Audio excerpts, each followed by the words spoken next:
Okay.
Eli, hi.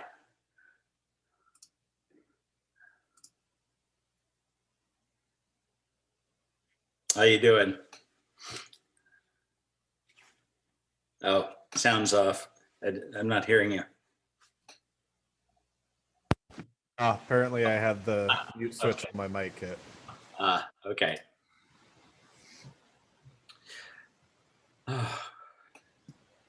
Hey, Guillermo. Hello there. I've been frantically typing new notes on QED. Let's see, what did I do with them? There.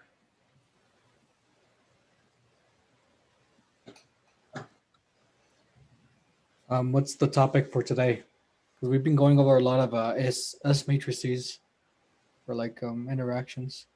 No, actually, what I want to do as quickly as I can, yeah, I would like to give you guys a QED scattering problem for your final, and you really should have a good week to work on it. So I want to get you the basics and see if we can get far enough that you can actually do that. It's a little tight. Yeah, I wish we had, several more lectures so I could lay out scattering cross sections and stuff like that. But I wrote, another 10 or 12 pages of notes introducing it, and I'll start going through that. I'll get that posted soon. I haven't posted that part yet. But so basically, the Feynman rules that we've already introduced for scalar fields, those mostly carry over. One of them's just for scalar fields, but then we need a few additional rules for quantum diagram, for QED interactions. So I'll be developing the QED interactions and talking about those today. So let's see. Oh, who are we missing now? Need a couple more people. Maybe they're counting on the recording. So we really only have one more class. Well, let's see how far we can get. And, worst case, I could give you something with a scalar field to work out. I would like you to do some sort of a scattering problem for a final. And, I'll look at that closely. And the QED action, we've already written the gauge action that is basically the one that governs QED. I tried not to erase these rules during quantum mechanics, but let's see. So yeah, this one doesn't quite work anymore. At kth order, we're still going to need the 1 over k factorial. We have a different vertex operator, and okay, we still integrate over Momenta. Let's see, what were the others? I forget what the others are now. We'll get to that. The yeah, one is you put a propagator for each internal line.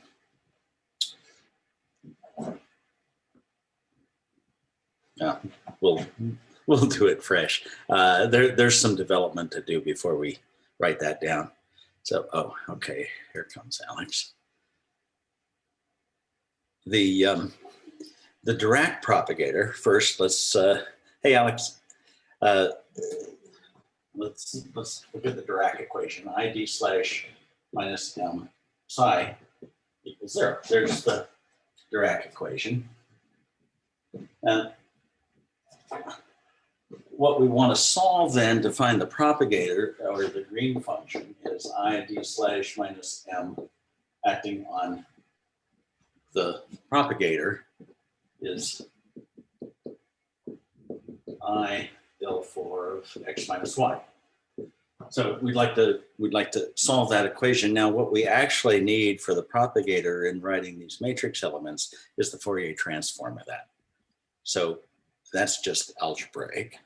So we write Fourier transforms for everything, and let me use here d4k over 2 pi to the 4th, and then for a delta function, just minus e to the I k dot x minus y, and then the I.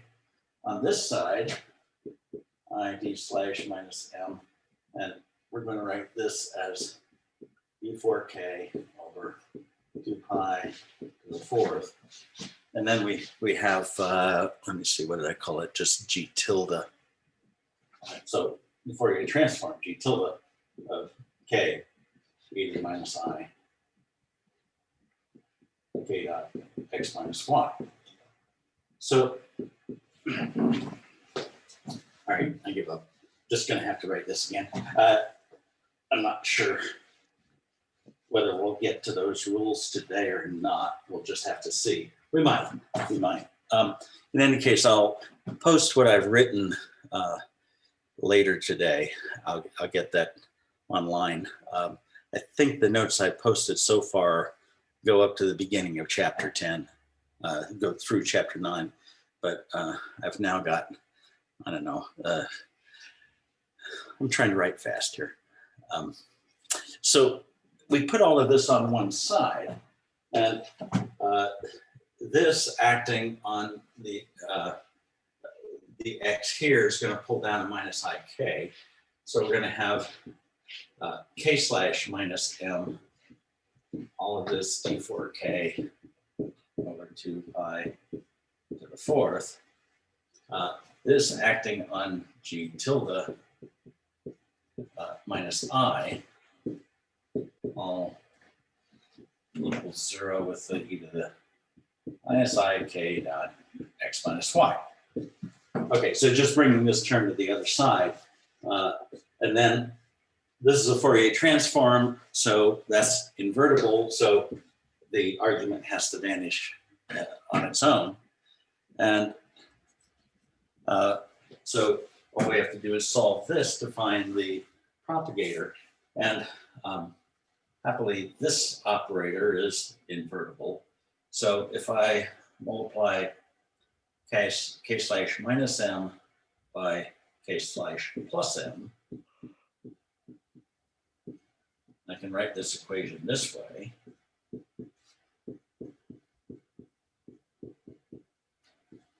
And now this is, right, there's a minus m squared, the cross terms cancel out, but then we get a k mu, k nu on gamma mu, gamma nu.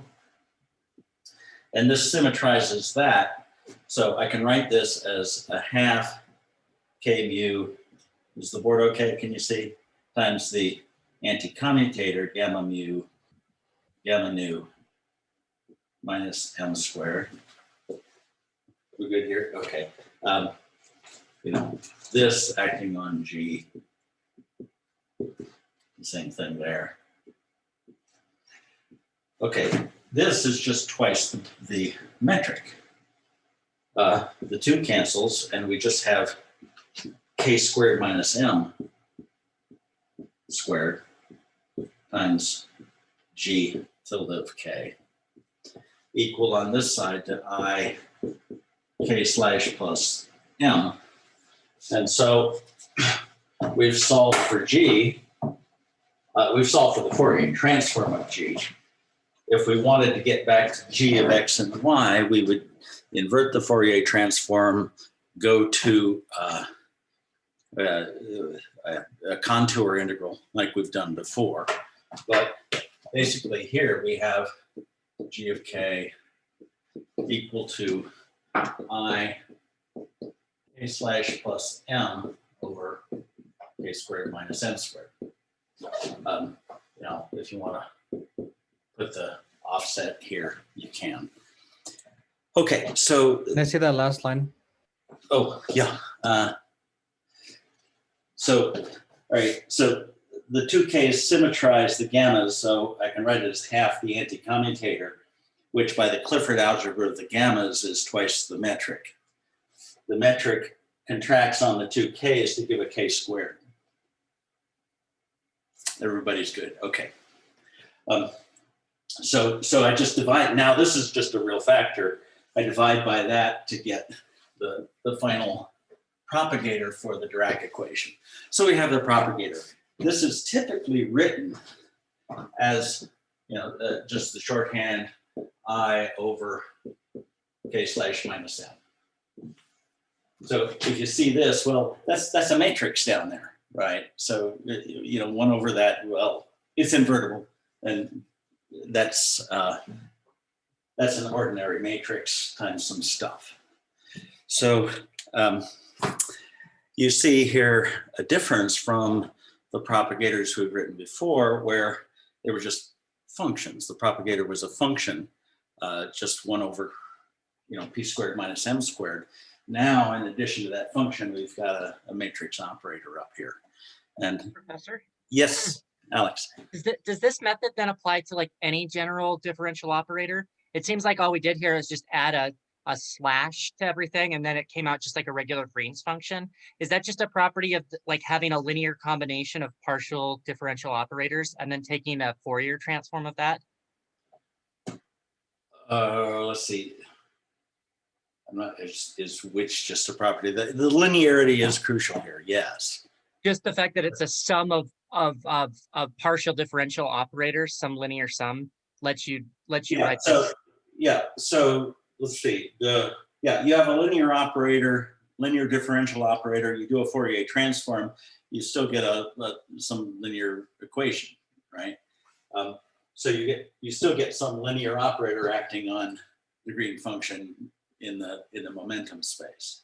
So yeah, and then none of this works in nonlinear equations. So yeah, gravity, forget it. But everything else is linear, and that's why we have the standard model, because all of SU3 and SU2, well, they're not really quite linear, are they? The field strength in a non-abelian gauge theory is a nonlinear function of the potentials. So some of the difficulties you run into in general relativity, you also run into in non-abelian gauge theory. So SU2 and SU3, they require. All right, we're gonna need some tricks to quantize E and M covariantly. We chose a gauge before, and that's fine. It shows we can quantize the thing, but when we write the interaction for the Dirac equation, we have gamma mu and a slash here with psi. This interaction is nicely covariant. You don't want to go choosing E and M gauges when you write that thing. You'd like to handle everything covariantly, know that your final answer is covariant, and then perhaps in some kind of limit or with some other constraint. What we actually do, we're going to do Gupta-Bloiler quantization of E and M. That's kind of a midway technique. People had to work pretty hard to find out how to quantize non-abelian gauge theories. And the issue with the gauge freedom just gets worse and worse. So, you know, we were able to choose the combined Lorentz and conformal gauge to quantize E and M. What turns out to work, hey, Kevin. Hey there, sorry about that. No, you're fine. What's on the board, Kevin, is derivation of the green function for the Dirac equation. So we'll put G here and set it equal to a delta function. Write the Fourier transform of both, and you get an equation like this. You can solve this by hitting this with the inverse operator, k/+m. And it just gives a factor here equal to the operator over there. So you end up with this as the green function. This is in the notes too, and I will post those notes. I should probably put up whatever I've got sometime today, but It's in the screenshots now. What's that? I've got a screenshot now, so. Oh, okay, good. All right. Yeah, I know you like to get the notes down too. So there you go. Okay, so now I was talking about the covariant quantization of the photon, and the what was found for non-abelian gauge theories is that it's very helpful to add some additional fields.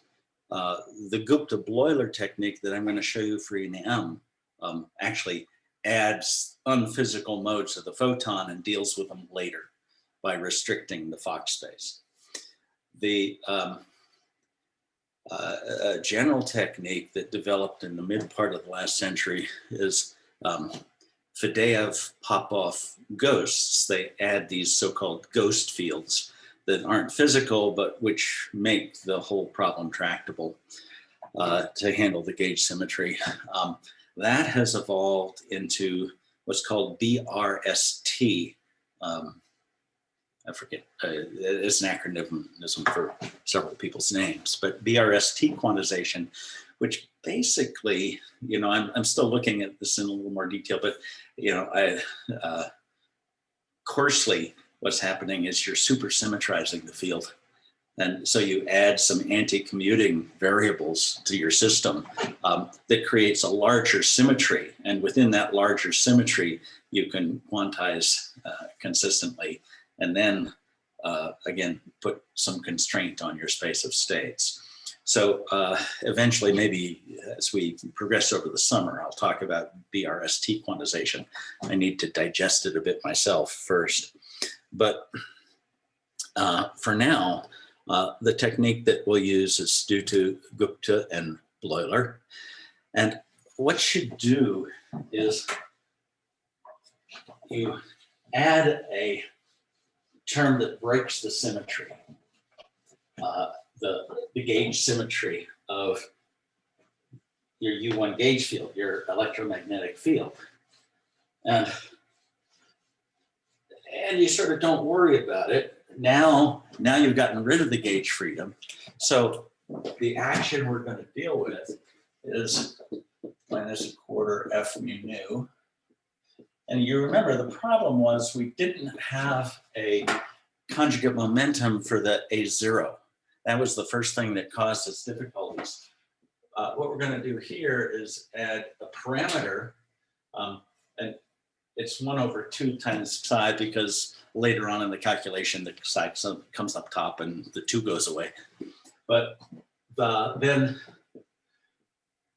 what would vanish by the Lorentz gauge condition goes here.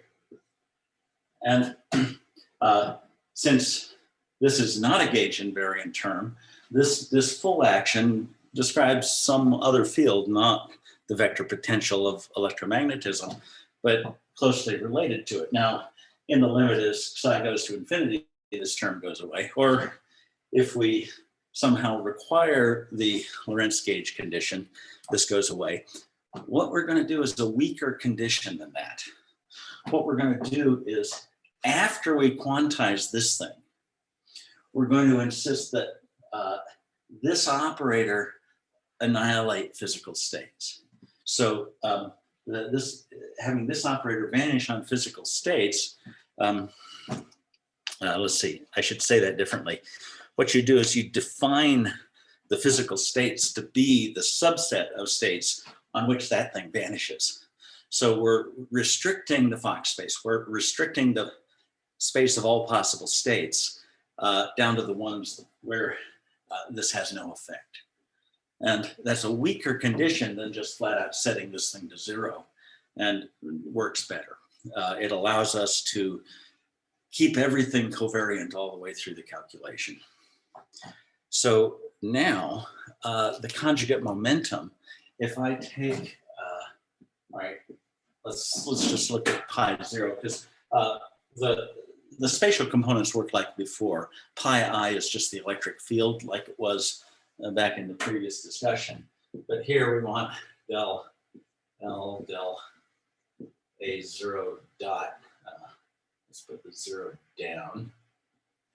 So then, let's see, what is that? So we're going to take a variation A0 dot of, let's see, this stuff. Well, there is no A0 dot in F because it's antisymmetric. So we're only going to pick up a term here. And let's see, we have minus, we're going to get a factor of 2 that cancels that 2. So 1 over psi, then we have a d mu, a mu left over. And then let's see, del of what counts here is d mu A0 del, well, same thing. Let's see. Maybe if I put this up and that down, this would be easier. So then del d0 A0, and you know this is just a direct delta function here. So we just end up with this, and oh, that's right, that's the answer. Minus 1 over psi d mu a mu is the conjugate momentum, which we made vanish before, but now we're going to keep that, and so now we have a conjugate momentum for every part of the vector potential. Then the Poisson brackets are now just fine. A mu, and let's I'm going to put the pi mu, and if these are equal time Poisson brackets, then we just get a del 3 over here. But this is covariant, so the only thing we put over here is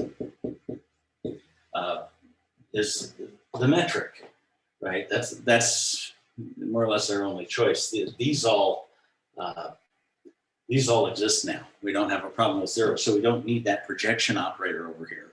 We can just use the metric. That's nice, but it's going to cause us another problem. And the problem is solved by reducing the Fock space. The problem is that while the spatial components of this are all -1s, the time component of this is +1. And in the end, that's going to make our A's and our A daggers, one of them is going to have a funny sign. And this is all worked out in the notes. So let's see, I have to, going to have to decide here how much of this to really take the time to present. But yeah, we vary this thing, and the field equation, if I vary this, I'm just going to write the field equation. I think you guys know how to vary an action now. So you're going to get wave operator on A mu minus, and that's just one of the terms from this. You get two terms here. You get a d mu A nu and a d nu A mu. One of those gives a D'Alembert over here. The other gives the same thing that term, that gives a divergence term, 1 over psi times, let me be sure how to write this, d mu of d nu A nu. So if you vary this action, just vary A mu, integrate by parts, this is the Euler-Lagrange equation you'll get. And don't think any of you will have any problem with that. Now, an advantage here is that this,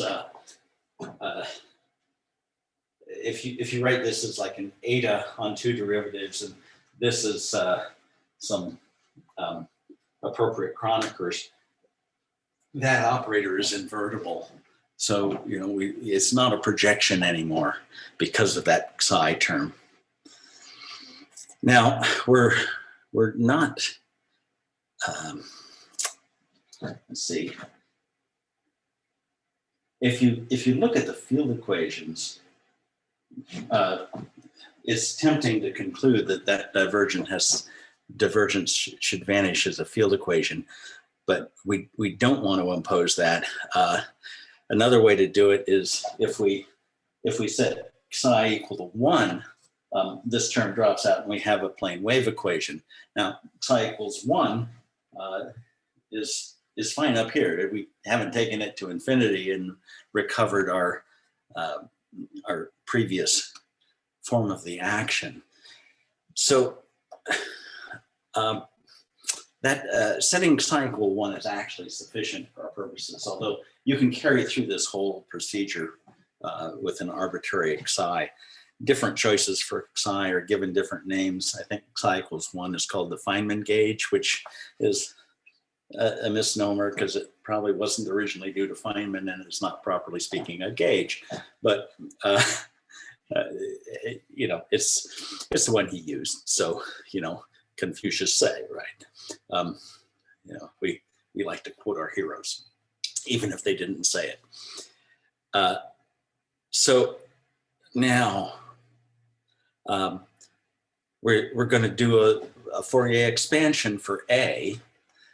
And what I want to do, all right, so our usual Fourier expansion, we're going to have some A mu's, either minus I, k dot x stuff, you know, it'd be 4k. So A mu of x is going to be something like this with some normalizations and the conjugate.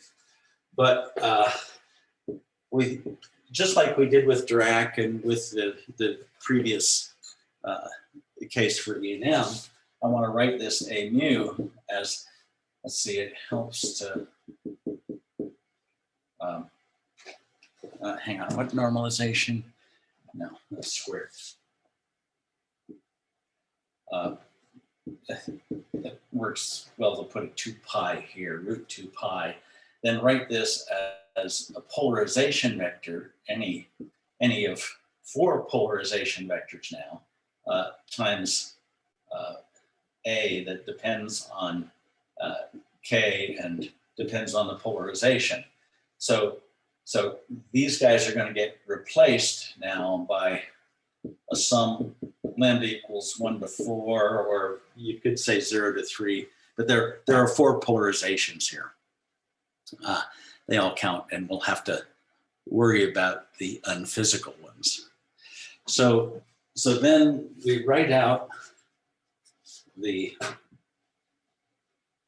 solution for A in the so-called Feynman gauge.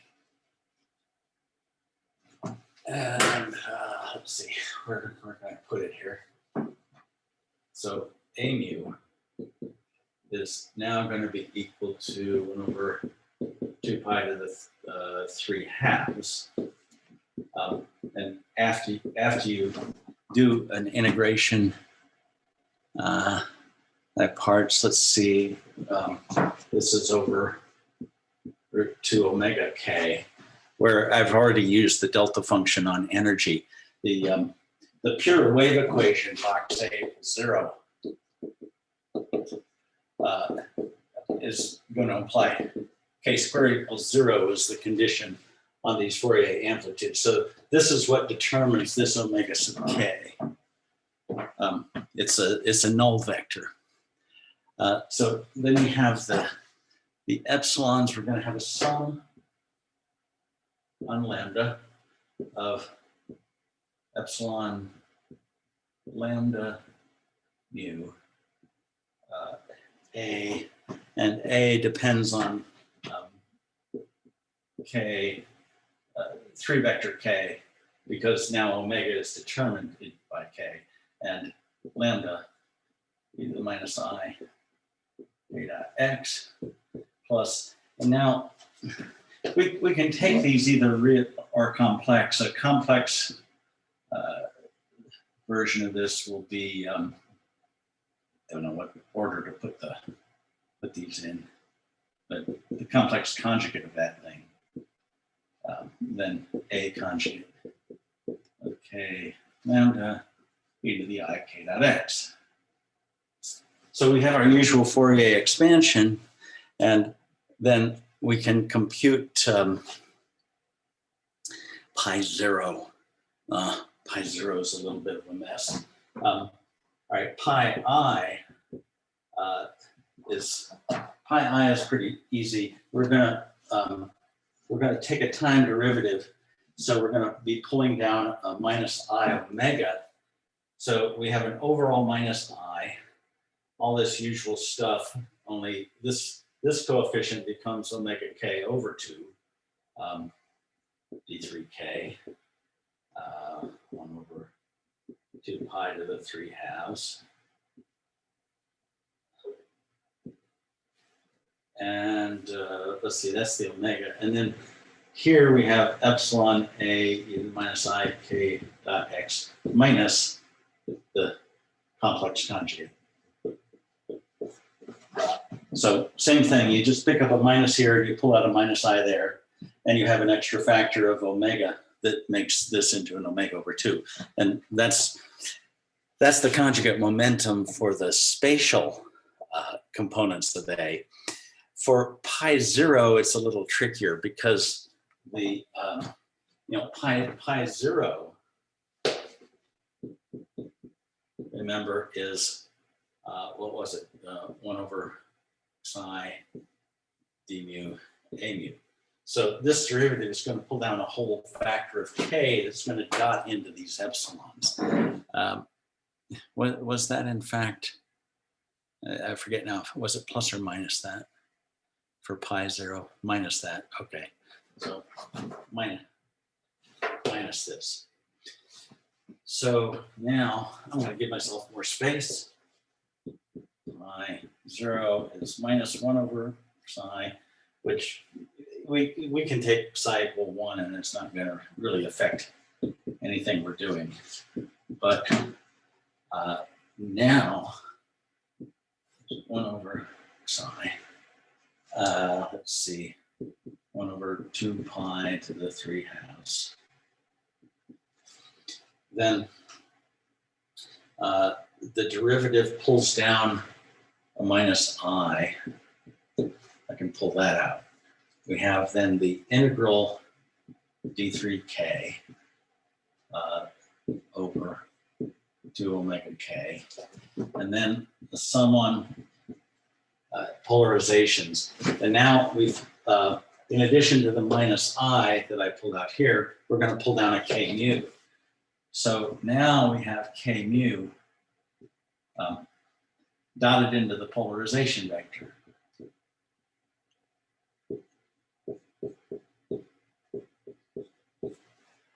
And then the opposite sign here, and the rest is the complex conjugate again. So this is a linear combination. Now what I want to do is to write k mu as an amplitude. All right, well, the amplitude is omega k, and then I want a a unit null vector, okay, where for a unit null vector, I want 1 and a unit 3 vector. So the norm of this vector,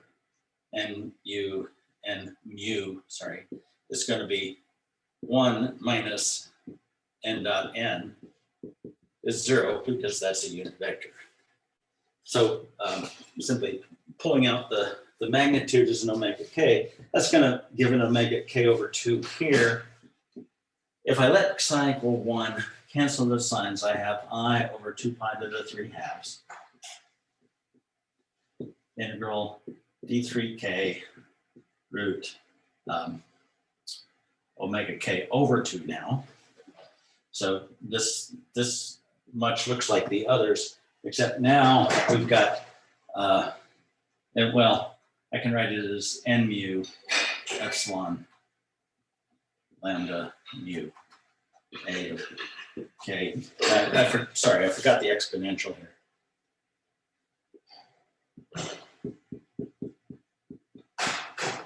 And then minus the complex conjugate, because the minus arises differentiating here. We pull down a minus I, here we have a plus I, so it changes the relative sign between the two terms. Okay, so a of k and lambda e to the minus e to the minus I k dot x minus a similar thing. And complex conjugate, all right, and epsilon could be complex if you're talking about something like circular polarization. For some of what we'll do, we can just take it real. This could just be any 4 unit vectors, 1 for each value of lambda. Take them orthonormal. This potential, then we have a conjugate over here, and we have e to the plus I kx over here in the complex conjugate. Nothing mysterious going on there. So this gives us pi 0, and yeah, that's it. Now we can impose an orthonormality condition on these epsilons. And how do I define that? So if I take the inner product of any pair of these epsilons for lambda and lambda prime, I'm going to take that to be eta lambda prime. Okay, so so we more or less can treat that lambda. It's just a label for each of the 4 different polarization vectors, but with this definition, we can actually raise and lower it much like we raise and lower any space-time index.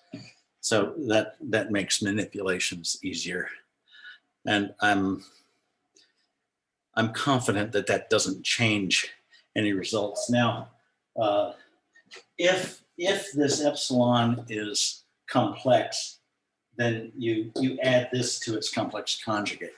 So, let me write the condition. It's slightly different. So for eta lambda prime is going to be epsilon lambda mu with epsilon conjugate lambda prime mu plus the conjugate of this is going to be epsilon lambda conjugate mu. Never know which index to write first. Sorry about that. Epsilon lambda prime mu, like this. So here the lambda prime term is conjugate. Here the lambda term is conjugate. And it's the sum of those that's real and given by the metric. So this is what you use if you have like circular polarization, something like that. Okay, now I have a long calculation. And since it is in the notes, I'm not sure that we need to write the whole thing up. But magically it works, right? what I want to do is the same thing we've done before, is solve by taking the inverse Fourier transform of these guys and pi naught. So pi naught, pi I, and a mu. We take the inverse Fourier transforms of those, and let me write the ones for A. Let's see. Actually, I might write the answer here. It's a straightforward inverse Fourier transform. Okay, but the answers are nicely parallel, which gives some confidence that we're doing it right. Here's what we get for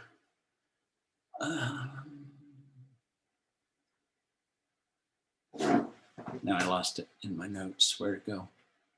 Oh, there. Okay, so the Fourier transform of a mu, 2 pi to the 3 halves. Then we have this root 2 omega. Okay, and then then you have to dot A with a polarization vector and integrate. So we put an epsilon mu lambda here on a mu of x and e to the iqx, e to the plus iqx. And then we're going to integrate this over x. So that's the inverse Fourier transform of A, suitably normalized, so that over on the other side, we get, turns out to be minus A of lambda and q plus a conjugate of lambda and minus q. Like that. Okay, then similarly, we take the inverse Fourier transform of the momenta, and there are two cases for the, rather than writing this all again, what I want to do is, let's see, so if I put a pi I in here, then let me see what changes. Then the coefficient changes. Yeah, out here we have a 2 over omega k. The rest of this is the same. And this comes out to be A of lambda q. And then minus the conjugate of minus q.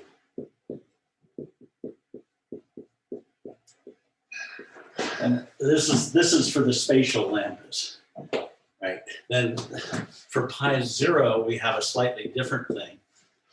For pi 0, it takes a few more steps, but you get a similar result. Yeah, this is messy because remember, pi 0 depends on on all 4 polarizations. So you have a sum of 2 terms here, which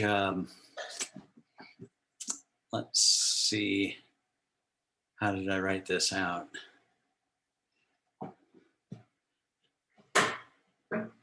Yeah, so I still have the 2 over omega k. So this side all looks the same, but over here, we get several more terms. And I'm sorry you don't have the notes to follow this along. I wish I could have gotten these posted before class, but you get 2 kinds of term here. You get your A0 polarization terms of q minus a conjugate of lambda and minus q. But in addition, you have those spatial terms minus the sum over lambda equals 1 to 3 here. Then let me just see. yeah, n lambda, where lambda is 1, 2, or 3 times the corresponding a's, a lambda minus a conjugate of lambda and minus 2. So there are actually 4 terms here, except happily, this difference is exactly what you've worked out up here. So you can write this term in terms of the pi I Fourier transforms. And so a0 cube minus a star 0 cube is going to be a sum of the Fourier transform of pi 0 and the Fourier transform of pi I. So it's a linear combination of all of them, with the final result that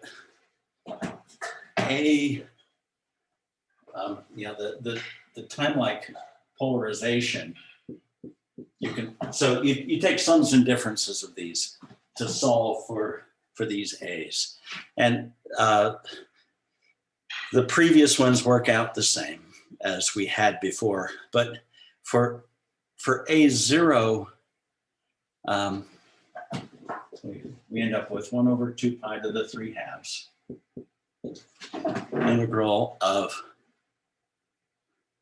let's see, we've got, we have a root omega k over 2, or omega q it'll be. Then we're integrating over x, yeah, d3x e to the iqx. And then, yeah, here's the difference. You have A0 here, but then it's n dot. So we have an I over omega q n mu pi mu. Yeah, that's it. And then for the spatial ones, it's similar. But you don't have that n dot pi stuff. You just have the corresponding pi. So for the other lambdas, all the rest of this is the same. 2 pi to the 3 halves. Omega q over 2 d cubed x e to the I q dot x. So all this looks the same. The only difference is now you just have the spatial lambdas minus I over omega q, and you just have the pi lambda here. Sorry, pi lambda.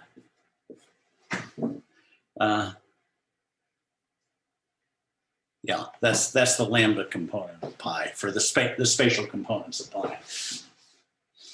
Okay, so that's the solution for the, well, these are the annihilation modes. Just take the complex conjugate of these equations to get the A conjugates. And now we have all 4 pairs of creation and annihilation. Well, we're still classical here. So these are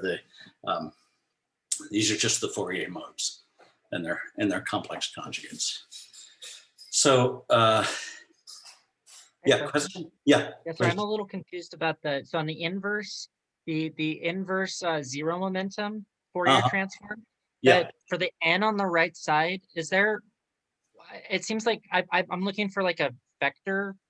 Is that n to the n is indexed by gamma? That's a vector. Is there an index on that in that equation? Or this lambda. Oh, okay. Good question. Here's what I forgot to tell you. I'm taking the epsilons real here. So I'm taking these to be, let's see. All right, hang on. Yeah, I just take them to be chromakers. Right? So I take epsilon lambda mu to be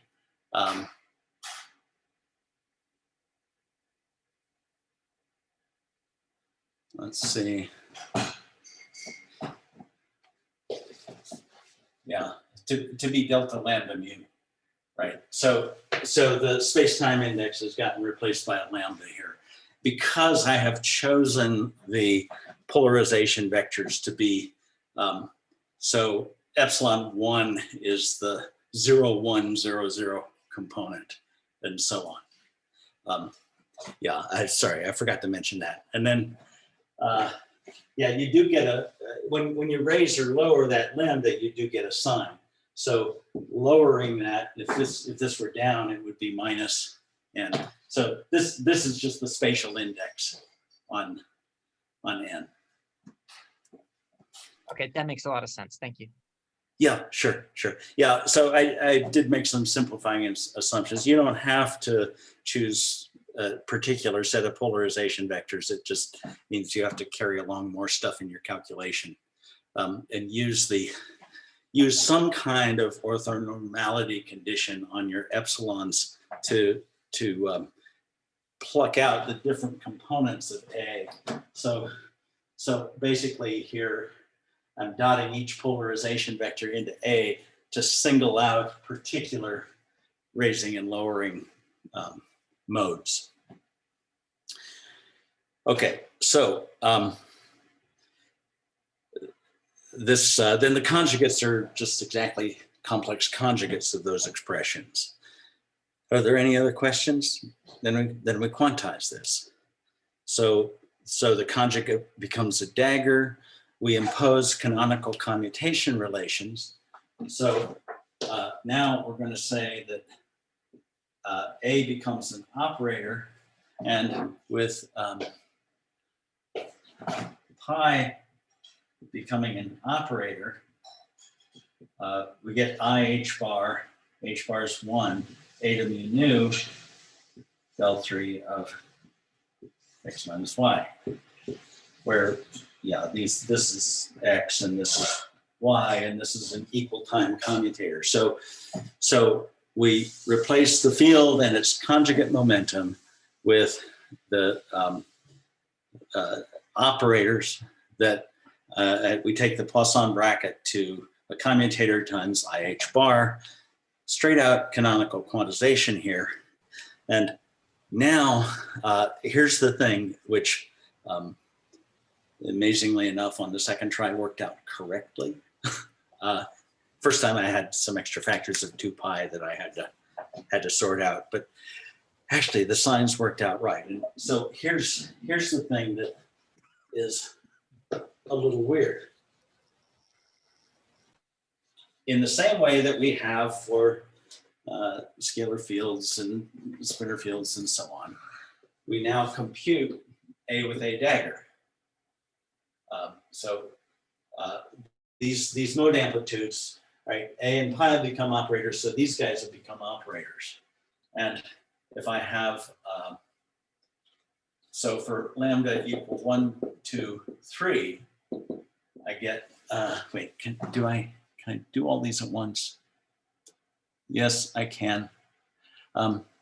Yeah, let me do them all at once. So just for all lambda, I have, these are K and lambda with a dagger, K and lambda. And part of the beauty of the covariant presentation is that these actually work out covariantly to be, let's call this K and Q and lambda prime. I get a lambda prime del 3 at K minus Q.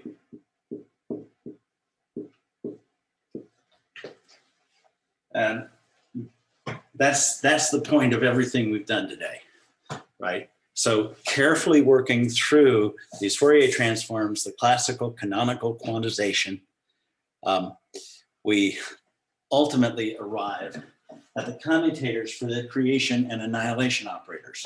Now, tell me what's wrong here.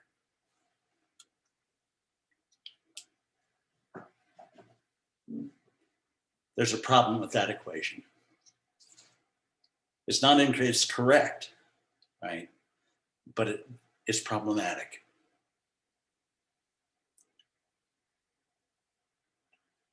space-time signature. Does that help?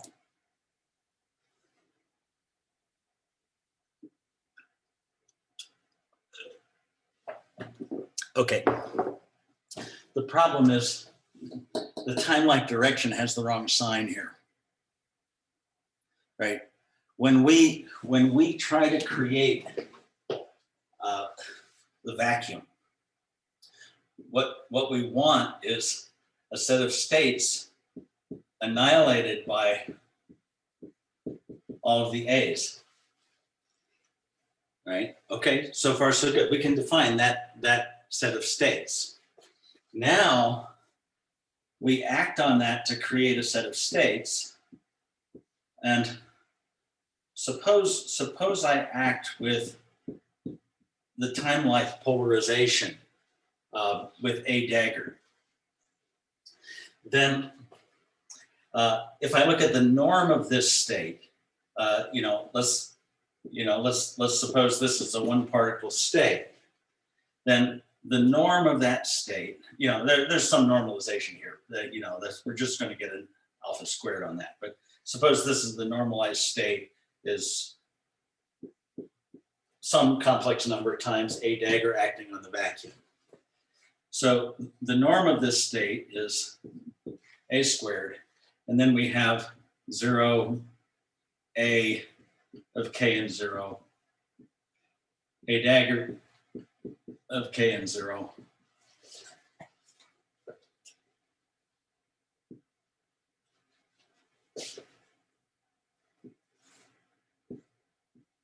And 0. And now this is equal to A dagger A plus the commutator A dagger. And that commutator is positive. Wait, is that? Oh. Sorry, wrong sign. So this commutator is negative for this. So for the spatial ones, eta is -1, and that makes it +1. So those are normal. But for the time-like one, this is +1, so we get a minus here. This is -1. This A annihilates the vacuum. So this norm is going to be A squared times that commutator. Okay, there's a del 3 of K minus Q here with that minus sign. The one particle state has a negative norm. So we have not created a Hilbert space. And so this is something that's pretty typical. And this is where the Faddeev-Popov ghosts come in. They're negative norm. Those are negative norm states that you need to exclude from your Fock space. So we cannot define a consistent vacuum state this way and have a consistent Hilbert space. So now, what do we do? Let me remind myself, what do we do? All right, so that norm is negative. So the Gupta-Bloiler resolution is to take the divergence. And the divergence of A, so B mu A mu is, that's some operator. And it's a linear combination of A stuff with, you'll have a K mu, epsilon mu here, and K mu, epsilon mu, A dagger here, times the usual Fourier modes, right? We don't need to write that out, but notice there's an annihilation and a creation piece to this.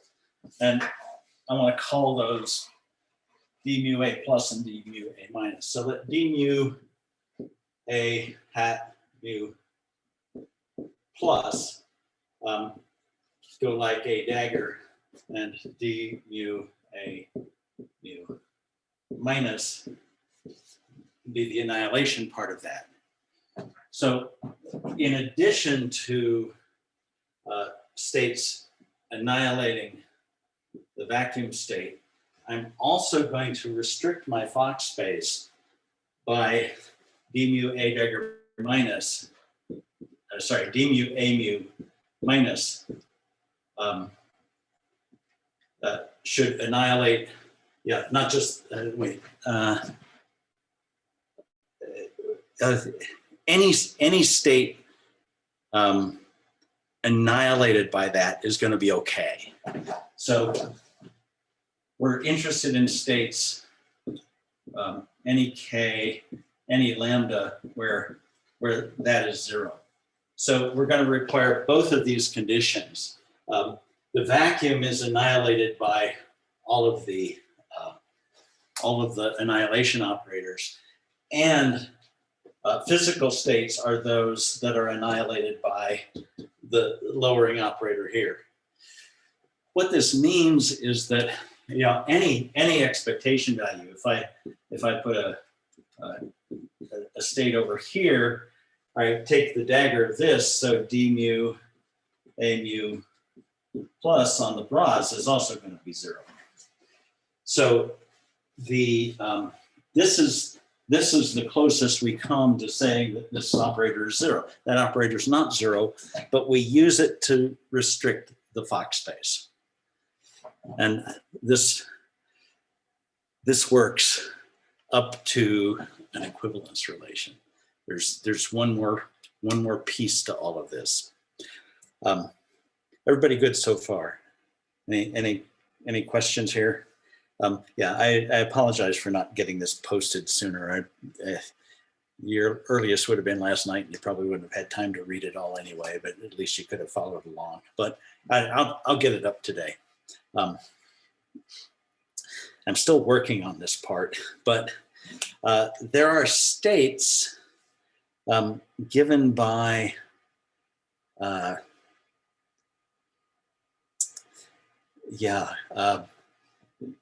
given by the d mu a mu plus operator.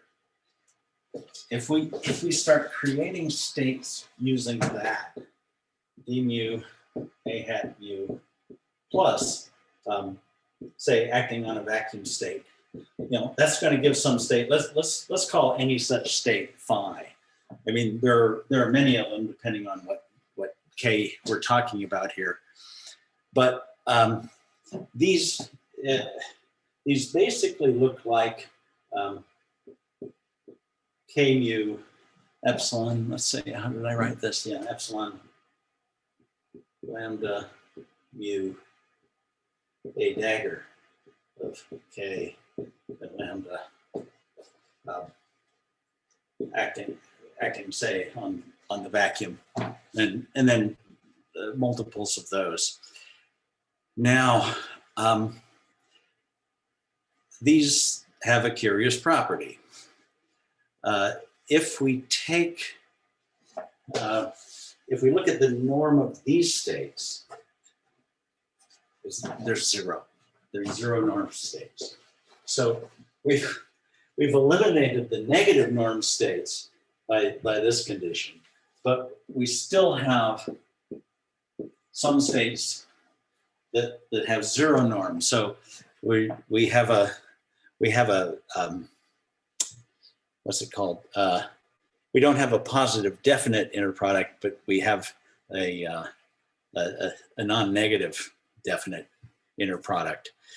And so what we show, okay, it's just a few lines to show that these things are all, in fact, the inner product of any two of these is 0, because what you get is that this is proportional to the norm of this null vector and comes out 0. Remember that these are all superpositions. K mu super, so this is an omega k n mu epsilon lambda mu. So you put any two of these together, and the orthonormality of your polarization vectors gives you an inner product of 2 n's, and you end up with 0 for any two of these states. So what we then do is, and this is something that I was just thinking about this morning in the shower, so I think it works. Suppose we have any transverse state. So, you know, any state that's, you know, it satisfies the Lorentz condition and is transverse to the three-dimensional wave vector, right? And we add some linear combination of one of these phi states. Well, these are all in a direction orthogonal to the transverse states. These are longitudinal states. So the if I call this K lambda C or something like that, now let me just call it alpha. Then the norm of alpha is equal to the norm of the transverse state. And this is not too hard to see, because these are orthogonal to all of those, and their own norm is 0. So if I take a dot product of something like this with itself, it's independent of C, and in fact that drops out. So for any C, I get the same norm for that state. So this may depend on C, but that doesn't. Now, suppose I have any observable. And I think this works for any observable at all. It certainly works for the Hamiltonian, the conserved momentum, angular momentum, because those all depend on the number operator. And the number operator for the zero polarizations actually is a negative number operator. It returns the negative number. And the longitudinal modes in the K direction always produce plus that number. This follows from the annihilation condition that the minus state annihilates physical states. That means that these two number operators always come in giving the opposite number, and it cancels out. So these don't contribute to the energy or the momentum or the angular momentum. And I think if I have any operator, any observable, so Hermitian operator, and I look at this in expectation values in an alpha C state, I can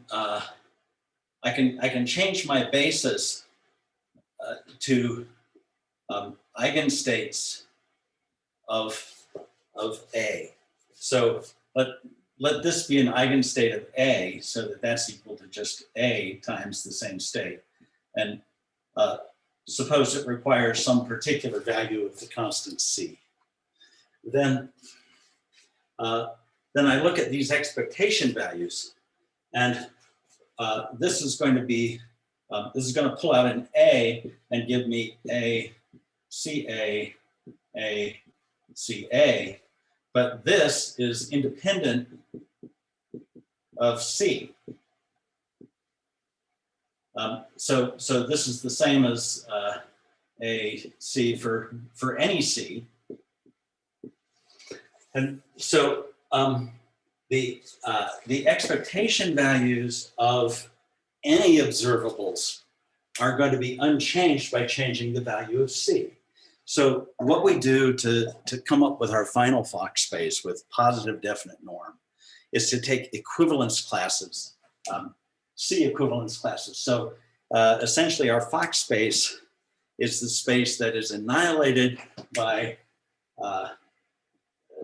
I'll say it's annihilated by the lowering operator on physical states has to be 0. And mod C, right? We take a quotient of that remaining Fock space by this equivalence relation. So we're creating an equivalence relation here over different values of this superposition. This could be any complex number, actually. And it's the quotient by those equivalence classes that defines the Fock space properly. Okay.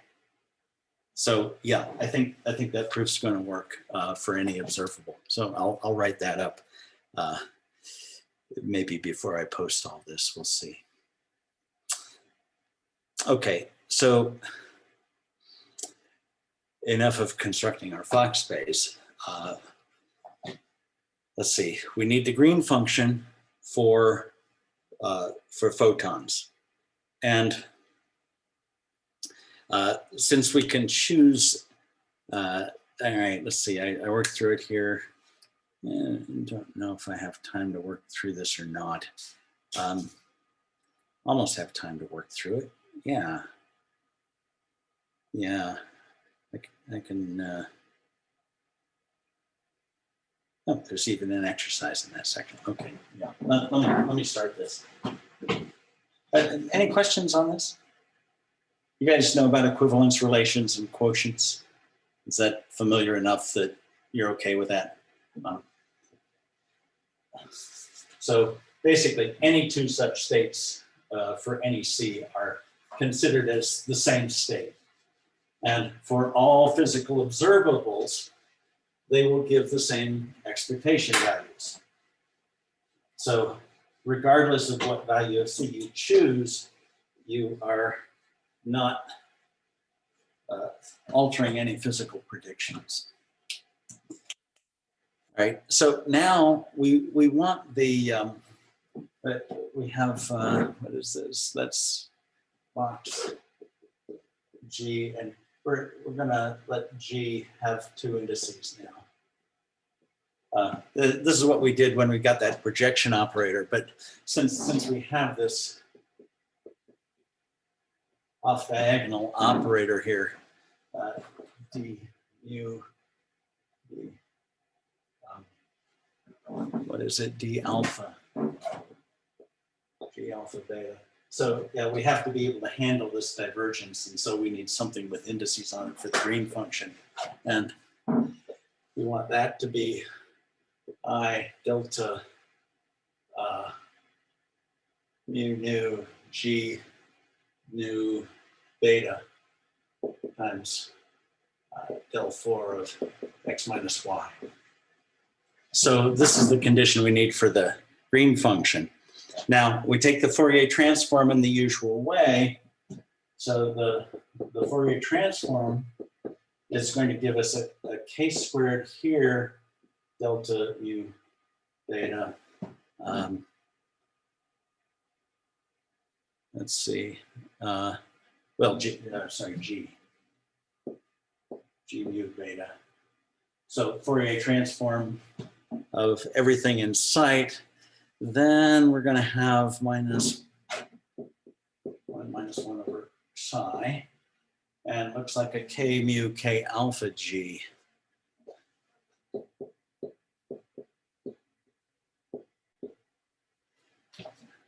And minus I Kronecker.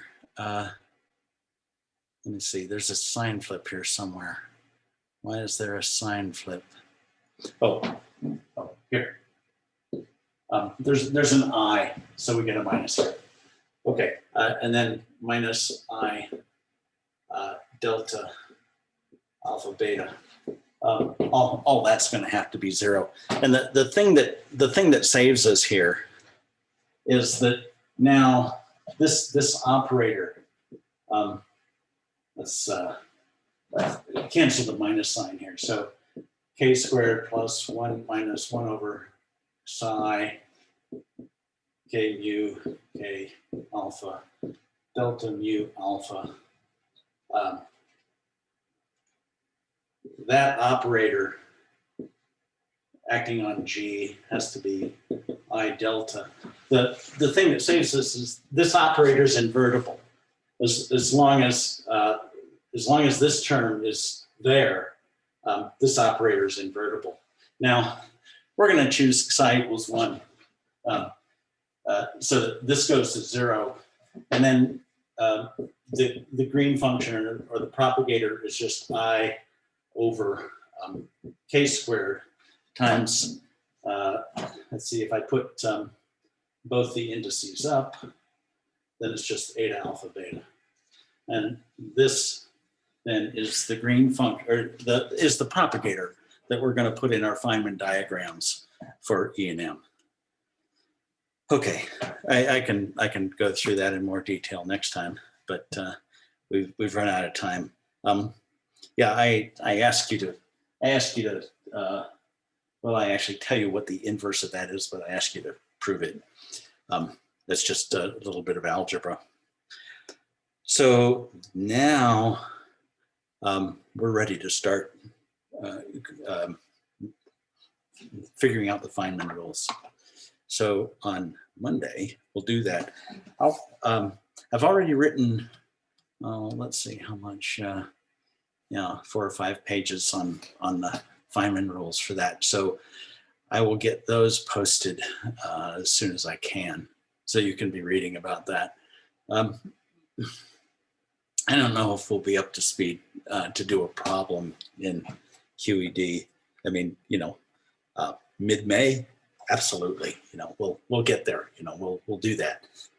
But yeah, for next Friday, we'll see what a reasonable question to have you compute is.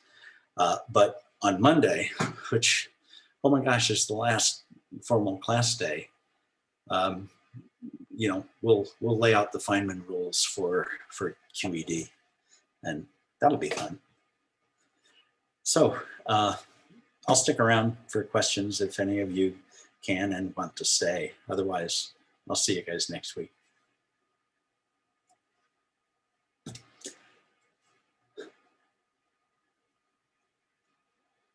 I don't even know if I have any questions without reading this chapter.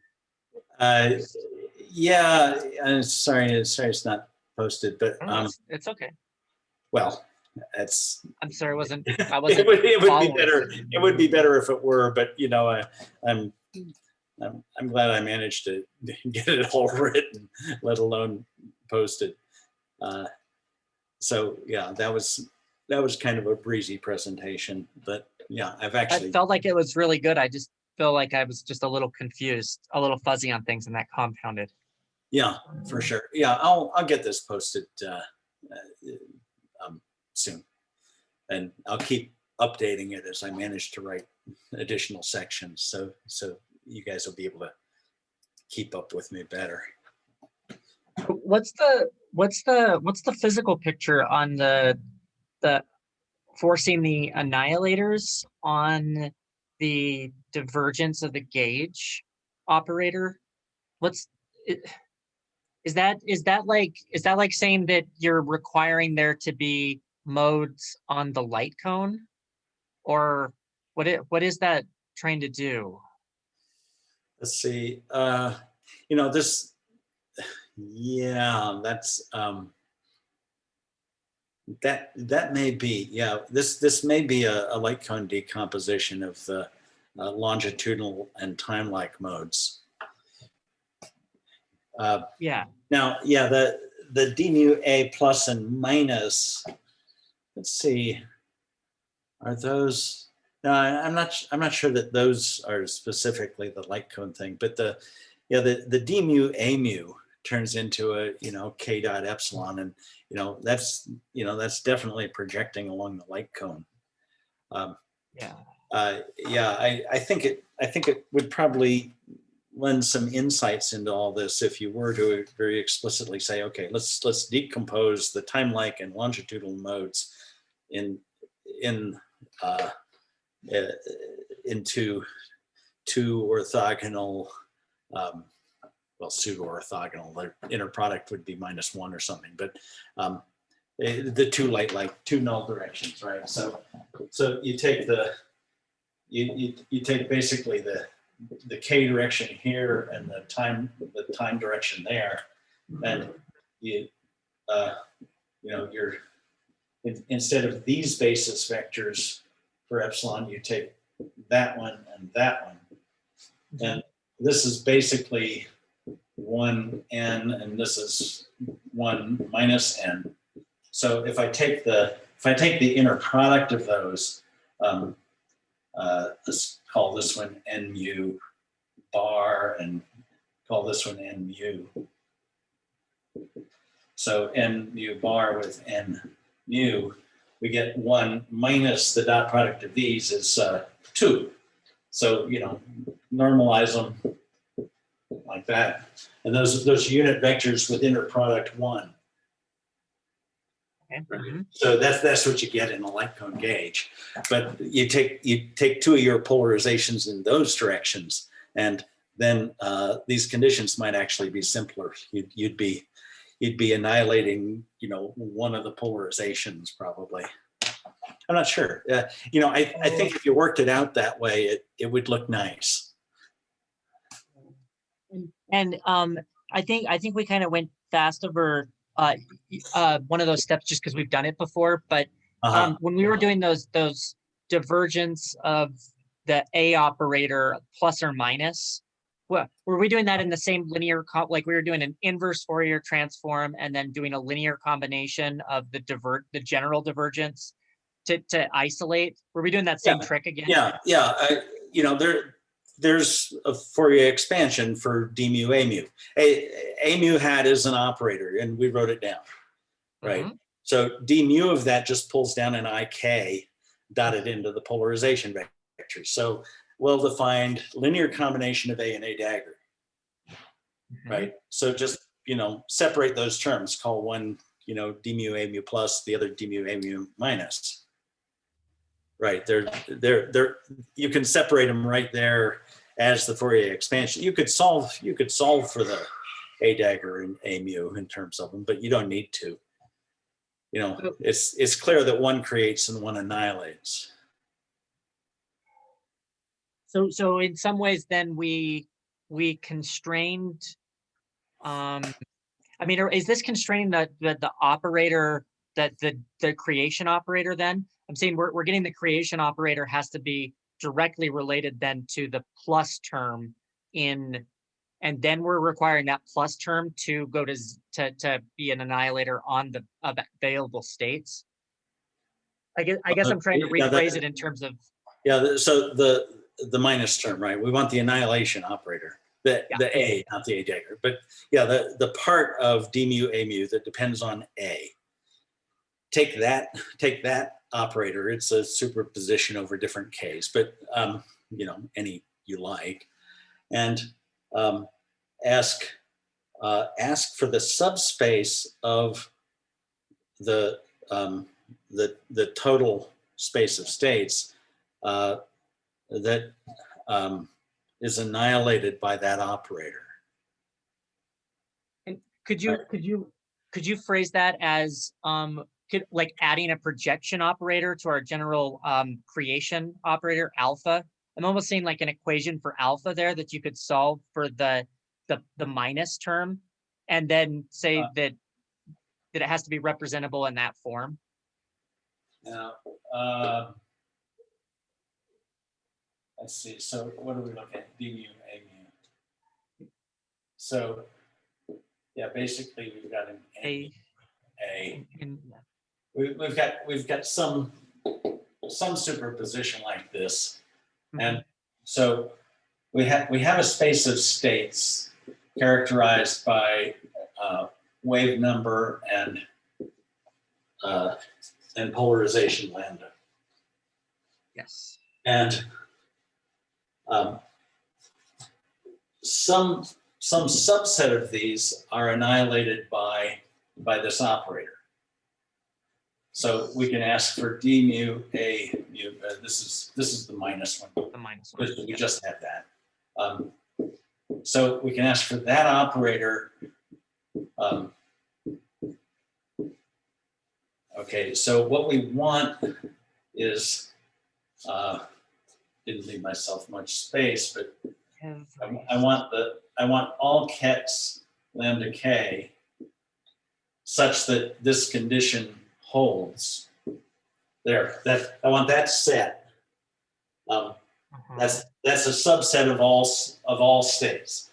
These are Yeah. So yeah. So if I define a zero ket to be annihilated by that, and then act on that with A daggers to produce some big space of states, I can construct a complete space of states that way. But that's too big a space because some of these have negative norm. So basically, I'm looking at the non-negative norm subspace. By imposing this condition, I'm guaranteeing that every element of this set. So let's suppose that contains states lambda k, well, non-negative. All such states have non-negative norm. Yeah. Okay, and then out of these, we still have equivalence classes of some that have zero norm, and we quotient out by that equivalence class. So within this set of states with non-negative norm, we take a quotient by the zero norm equivalence class, or not the zero norm. Let's see, we take the quotient by by equivalence classes of states, where I can add to this any of those phi states, and so my final Fock space is the set of all lambda k. Actually, they're all transverse plus c times phi. Right, the set of all of those for all complex numbers c. Okay, so these equivalence classes all have the same norm for all observables. These all give the same expectation values for all observables. And I'm sorry, these phi states, were they the ones that were null on the general divergence, or was it the negative? Yeah, these the general. Okay. All right. The zero polarization guys, A dagger, time-like polarizations. These have negative norm. Mm-hmm. Then these guys have zero norm. Right. So with the zero norm ones, I form equivalence classes of states, which for all observables give the same expectation values. For any element of this equivalence class, I get the same expectation values for any observable. Okay, and we generated the zero norm. These are the ghost states, right? Are these ghosts? The fine ones. Sorry. These are probably the ghosts. The ghosts are negative norm states, Okay. right? And let's see. I think probably the Fadeev-Popov technique is to add in additional states that cancel those. I'm not sure. I'd have to look that up. So when you say zero norm states, do you mean that they are on the light cone, or you mean that they have zero probability, right? Their norm with their self is zero. No. The Hilbert space norm. The inner product is zero. I mean, it's not a Hilbert space, right? Hilbert spaces have positive norm. Every non-zero state has a positive norm in a Hilbert space. So we don't have a Hilbert space until we deal with these guys. Except the zero state in a Hilbert state. It's unique. Yeah. Right. Yeah. So, okay, yep. So now among these equivalence classes, every state from any equivalence class has a non-negative norm. And then the equivalence vector space is a Hilbert space. Yeah, that's right. Okay. Okay. Okay, yeah, that's I know. So is another way to express this condition on the state vectors that the divergence of the gauge operator is just the positive one? It's just a creation operator? let's see, the creation operator. Yeah, the annihilation is going to annihilate everything. Yeah, that's right. So I'm bad about interpreting. I should probably have a stronger E&M background to know how to play with the different gauges, because yeah. it almost sounds like you're saying, Ben, like you're like disregarding like incoming light, like see, I'm trying to phrase the divergence as like a literal divergence and then well, integrate over a sphere. no, actually, photons are bidirectional.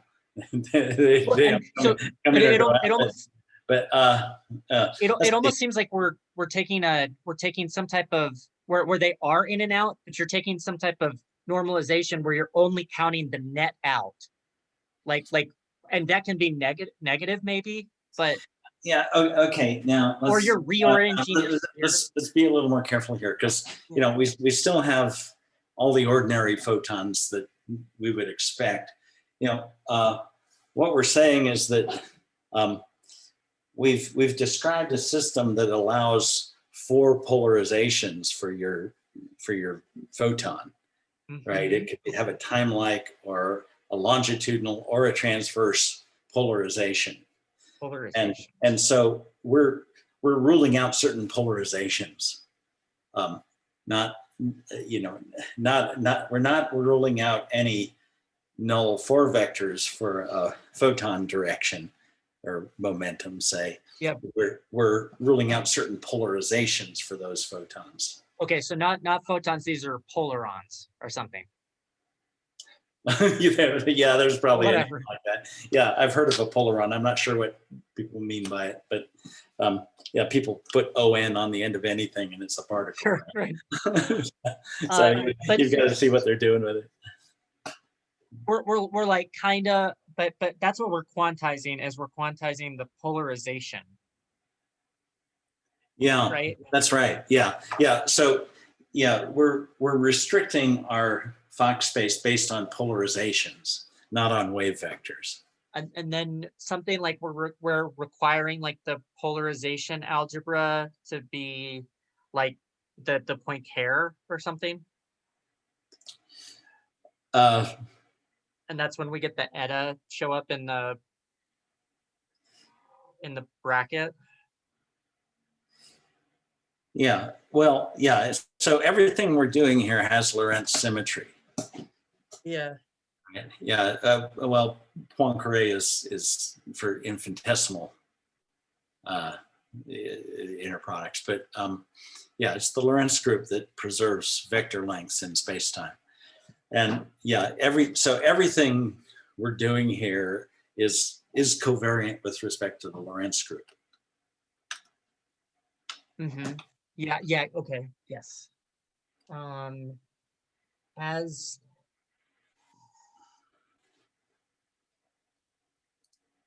we did it before, and so then what's the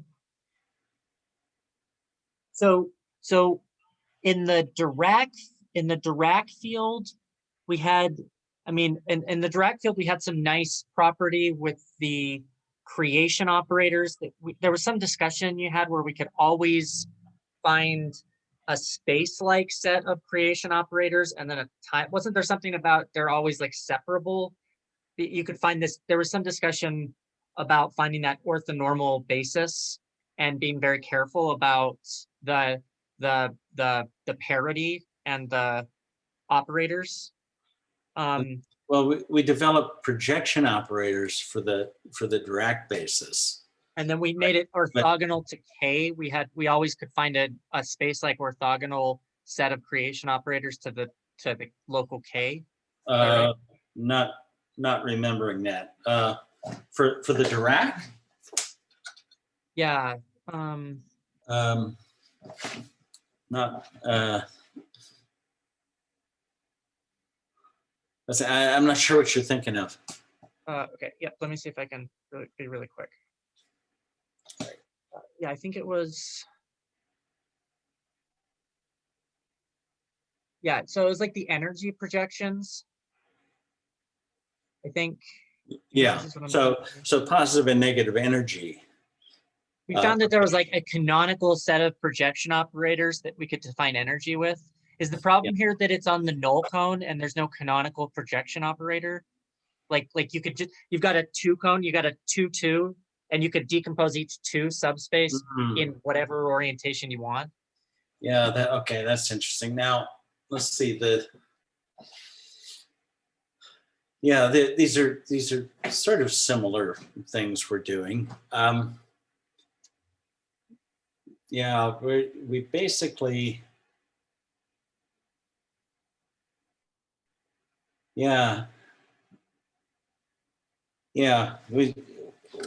what we did when we quantized E&M previously was to choose gauges that effectively meant that we were ruling out time-like or longitudinal polarizations, right? We chose a gauge that explicitly just eliminated those directions.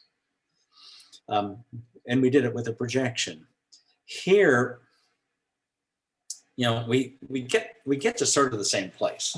Okay, the Fock space only depends on the transverse modes, but it's a much more formal construction because we're only reducing the Fock space. We're not reducing the space of solutions to our original classical equation or its quantization. We introduce quantum operators for all of the polarization modes. And it's only in the reduction of the Fock space, which of course is a reduction in what we ever measure, right? That is effectively implementing the same projection that we did before, but we're implementing that with covariant conditions on the Fock space. Yeah. Yes. Doing it with covariant conditions. Okay, yeah, I like that. That is, we're moving that condition. It's our last step here in some senses. Yeah. So it's a weaker condition. We still have a conjugate operator to A0, right? But it never contributes to any physical prediction. Okay, fascinating. Okay, this is a lot to digest. Thank you. Oh, geez. Well, that's what I've been doing for the last 3 days. So, since class on Monday, I've been sort of burning on this, trying to understand it, and digest and then